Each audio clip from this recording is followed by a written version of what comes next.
সরকারের নিত্য প্রয়োজনীয় ও জীবনদায়ী ওষুধের ওপর অস্বাভাবিক মূল্য বৃদ্ধির প্রতিবাদে রাজ্যের মুখ্যমন্ত্রী মমতা ব্যানার্জির নির্দেশে গোটা রাজ্যে বিভিন্ন ব্লক স্তরে তৃণমূল কংগ্রেসের পক্ষ থেকে প্রতিবাদ মিছিল বের করা হয়। শনিবার অন্যান্য জায়গার মতন আসানসোল শহরেও তৃণমূল কংগ্রেসের পক্ষ থেকে এক বিশাল মিছিল বার করা হয়। আসানসোল পৌর নিগমের দপ্তরের সামনে থেকে এই মিছিল বার করা হয়। মিছিলে এদিন উপস্থিত ছিলেন আসানসোল পৌর নিগমের chairman Amarnath Chatterjee, deputy mayor Abhijit Ghatak, প্রেমাইশী গুরুদাস চ্যাটার্জি, প্রাক্তন কাউন্সিলর রবিউল ইসলাম, অভিনব মুখার্জি সহ বিভিন্ন বিশিষ্ট ব্যক্তিবর্গ। Green Asansol, clean Asansol.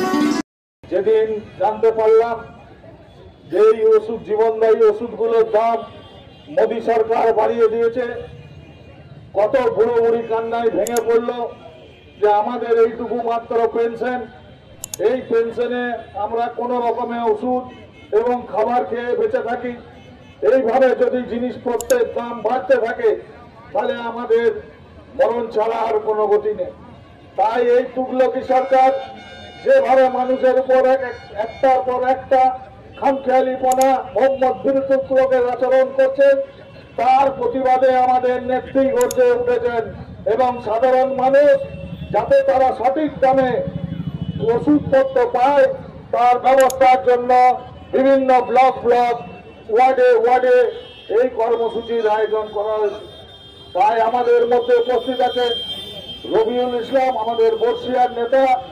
আমি বলবো ওনাকে काम बढ़ेगा तो लड़ाई करेगा ममता बनर्जी।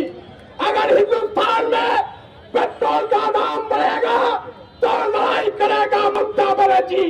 सारे हिंदुस्तान में जहां जहां दुर्नीति चल रहा है, दाम बढ़ रहा है, ममता बनर्जी का एक ही कहना है, नरेंद्र मोदी बीजेपी का सरकार, तुम अब तक अभी भी हम लोग टाइम दे रहा, तुम लोग होशियार हो जाओ।